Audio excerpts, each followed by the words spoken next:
Okay guys, so how to use Ethernet cable for PC? So it's too much easy. So in this time I'm using my laptop.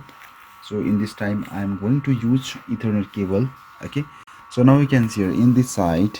Okay, so if I check this one, so there is a Ethernet cable. Okay, and now you can see here there is no internet. Okay, so if you check here, so there is internet. So it does just the Wi-Fi connection is connected here. So I'm going to show you how can you use the Ethernet cable. Okay, so now you can see here this is the Ethernet cable, so which is connected with my router. So first of all, just I have to do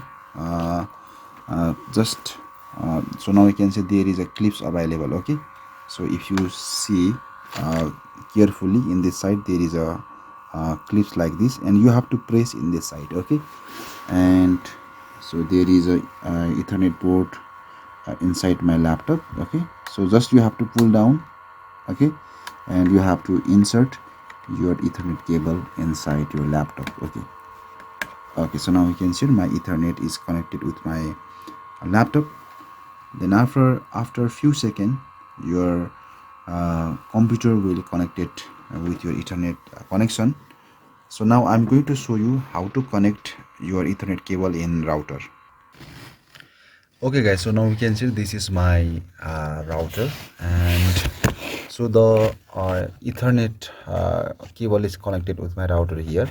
So in this way you can connect your router. Okay, so there are 4 ports for the Ethernet cable, but I'm just using only 2 ports on my router. So in this way you can use Ethernet cable to use internet. Okay guys, so now we can see after a few seconds, so the internet is connected here. So if I see here, so now you can see there is a Ethernet cable is connected. Okay, so in this way you can easily use Ethernet cable for PC. Hoping that you get few ideas. Thank you so much.